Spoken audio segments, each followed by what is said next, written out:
For privacy reasons, names and places have been changed. This story is inspired by true events. On March 17, 1996, 13-year-old Maria Santos vanished while on a spring break camping trip with her family in Big Bend National Park, Texas. The 7th grader had been collecting wildflowers near their campsite along the Rio Grande when she disappeared without a trace in the remote Chihuahuan Desert. Despite extensive searches by park rangers, border patrol agents, and volunteers, no sign of the young girl was ever found in the vast wilderness along the Mexican border. For 26 years, her disappearance remained one of the most haunting unsolved cases in the isolated park's history, devastating her family and the small community of Terlingua. Then, in September 2022, a graduate student conducting botanical research near Santa Elena Canyon made a disturbing discovery that would finally expose the horrific truth about what happened to Maria Santos during that spring break tragedy in the Texas borderlands. This is the complete story of her vanishing and the silver necklace that ultimately revealed a nightmare that had been buried in the desert for more than 2.5 decades.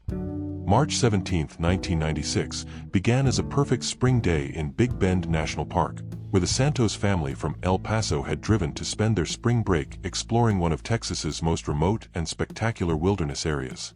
13-year-old Maria Santos was particularly excited about the trip because she had been studying desert ecology in her 7th grade science class and was eager to observe the plants and animals she had learned about. Maria was known among her teachers and classmates as an exceptionally bright and curious student who excelled in science and showed a particular interest in biology and environmental studies. Her teacher, Mrs. Rodriguez, had encouraged Maria's passion by providing her with field guides and suggesting she document the wildlife and plant species she observed during their family camping trip. The Santos family had been visiting Big Bend annually for several years, staying at the same campground along the Rio Grande and hiking the familiar trails that had become their tradition. Maria's parents, Carlos and Isabella Santos, were experienced campers who had taught their daughter to be cautious and responsible in the harsh desert environment. Carlos worked as a mechanic for the El Paso School District, while Isabella was a nurse at a local hospital. Both parents had grown up in rural areas of Texas and understood the challenges and dangers of desert camping, particularly in the remote borderlands where help could be hours away if emergencies occurred. The family had established their campsite in a designated area near the Rio Grande, where the international border was marked only by the muddy river that separated Texas from the Mexican state of Chihuahua. The location provided spectacular views of Santa Elena Canyon's towering limestone walls while offering access to numerous hiking trails and naturalist activities. Maria had been particularly excited about this trip because she was working on a school project about desert wildflowers and hoped to photograph and collect specimens that she could study when she returned to El Paso. Her science notebook was filled with detailed observations and questions about the plants and animals she expected to encounter in the Chihuahuan Desert. The night before her disappearance, Maria had spent hours studying her field guides and planning her morning exploration of the area around their campsite. She had identified several species of wildflowers that should be blooming during mid-March and was eager to find them for her school project. Her parents had established clear boundaries for Maria's solo activities, limiting her exploration to areas within sight of their campsite and requiring her to check in every 30 minutes. These rules had worked well during previous trips, as Maria was responsible and always followed safety guidelines her parents had established. On the morning of March 17th, Maria had breakfast with her family and discussed her plans to search for wildflowers in the desert area between their campsite and the river. The terrain was relatively flat and open, with good visibility that would allow her parents to monitor her activities from their camp. Weather conditions were ideal for outdoor activities, with clear skies, mild temperatures, and gentle breezes that made the desert environment comfortable for hiking and exploration. The stable weather ruled out sudden storms or environmental hazards that might have contributed to Maria's disappearance. Around 9:30 a.m., Maria left the family campsite carrying a small backpack containing her field guide, notebook, camera, water bottle, and collection materials for her wildflower project. She was wearing her favorite silver necklace with a small cross pendant that her grandmother had given her for her 13th birthday just 2 months earlier. The necklace was particularly meaningful to Maria because it had belonged to her great-grandmother and represented a family tradition of passing the jewelry down through generations of women. Isabella Santos had planned to give it to Maria when she turned 16, but Maria had admired it so much that she received it early as a birthday gift. Maria's planned exploration area was a section of desert approximately 200 yards from the campsite, where spring wildflowers typically bloomed among the cacti and desert shrubs. The area was visible from the family's camp and contained no obvious hazards that might pose dangers to an experienced desert hiker. At 10 a.m., Maria checked in with her parents as scheduled, reporting that she had found several interesting specimens and was making good progress on her wildflower documentation. She sounded excited and happy, describing the beautiful flowers she was discovering and expressing enthusiasm about her school project. This was the last communication ever received from Maria Santos. When she failed to check in at 10:30 a.m. as required, her parents initially assumed she had become absorbed in her botanical work and lost track of time, a common occurrence when she was pursuing scientific interests. However, when Maria missed her 11 a.m. check-in and didn't respond to her parents' calls, Carlos and Isabella became concerned and began walking toward the area where they had last seen their daughter. Their concern turned to panic when they reached the location and found no trace of Maria anywhere in the visible terrain. The search area revealed scattered wildflower specimens and pages from Maria's notebook that appeared to have been dropped or blown by wind, but there was no sign of Maria herself or her backpack. Most disturbing was the absence of any footprints or trail that might indicate where she had gone from the location where her materials were found. Carlos immediately began shouting Maria's name while Isabella ran back to their campsite to gather emergency supplies and contact park rangers. The remote location meant that help would take time to arrive, forcing the family to begin their own search while waiting for professional assistance.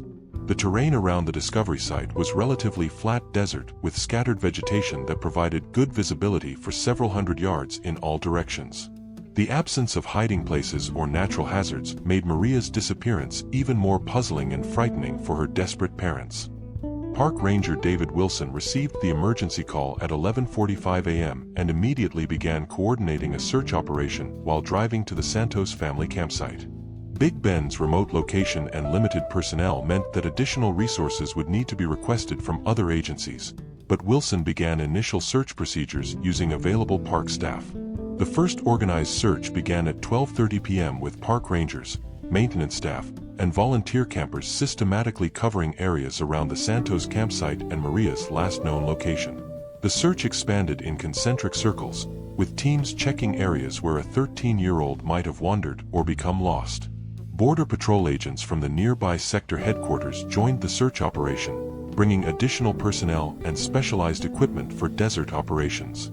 The proximity to the Mexican border raised concerns about human trafficking or other criminal activities that occasionally occurred in the remote borderlands. Search dogs were requested from El Paso and arrived by evening, but the dry desert conditions and wind patterns made scent tracking extremely difficult. The dogs showed interest in several areas but were unable to establish definitive trails that might indicate Maria's direction of travel from her last known location. The investigation revealed that Maria was a responsible, intelligent teenager with no history of risky behavior or poor judgment. Her disappearance while engaged in a familiar activity in a safe area seemed completely inconsistent with her careful, rule-following personality.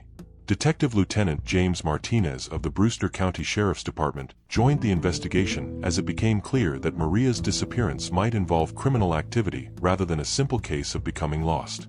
The absence of any physical evidence along her known route suggested foul play rather than natural causes. The search operation faced unique challenges due to Big Bend's location along the international border, where jurisdiction issues and security concerns complicated coordination between agencies. Mexican authorities were contacted about potential border crossings, though no suspicious activity had been reported in the area. After 3 days of intensive searching involving over 100 personnel from multiple agencies, the formal search operation was scaled back.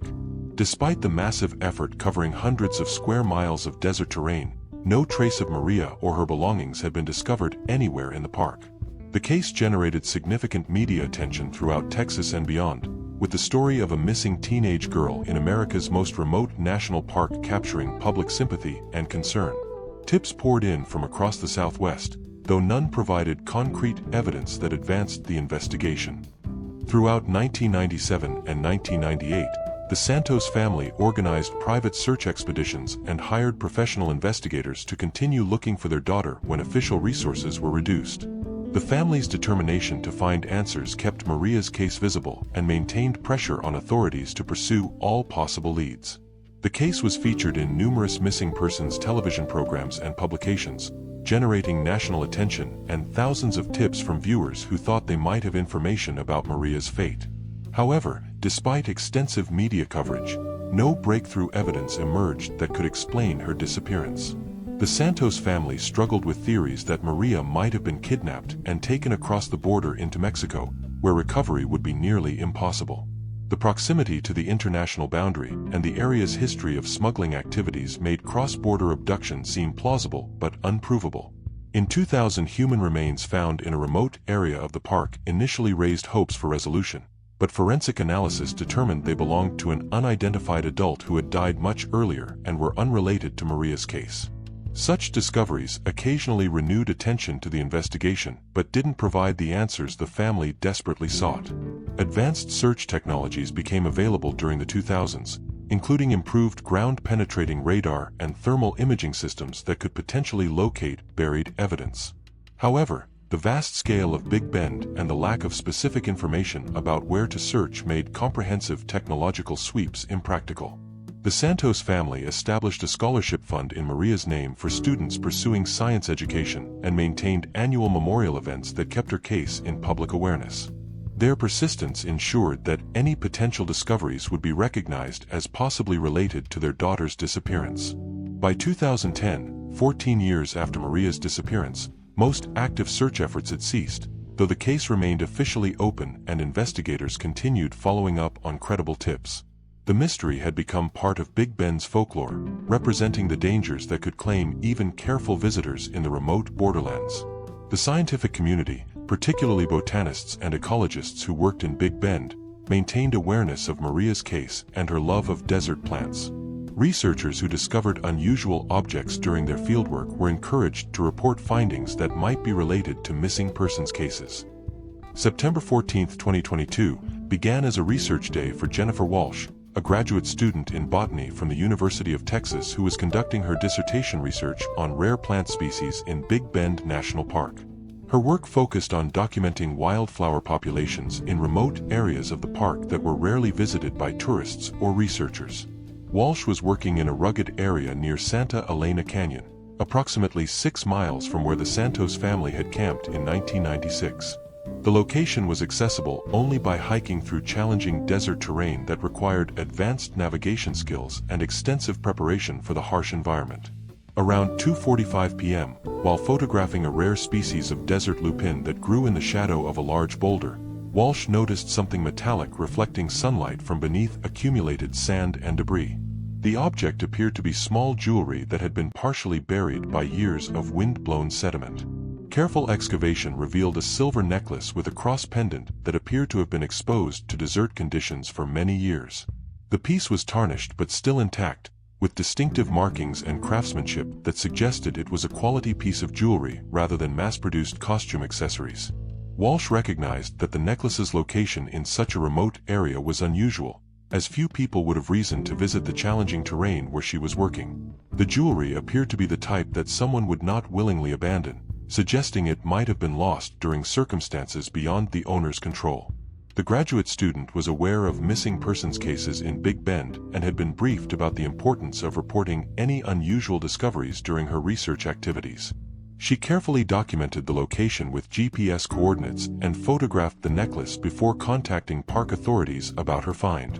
Park Ranger Maria Gonzalez responded to Walsh's report and immediately recognized the potential significance of the jewelry discovery. The necklace's age and location triggered protocols for evidence in cold cases, particularly given the remote area where few visitors would have traveled. Within hours, the discovery site was secured and law enforcement specialists were examining the necklace and surrounding area for additional evidence. The jewelry was carefully removed and transported to forensic laboratories for detailed analysis that might connect it to missing persons cases. Forensic examination of the necklace revealed engravings and characteristics that matched descriptions from the Maria Santos case file. Most significantly, DNA analysis detected biological material that confirmed the jewelry had belonged to the missing teenager who had vanished 26 years earlier.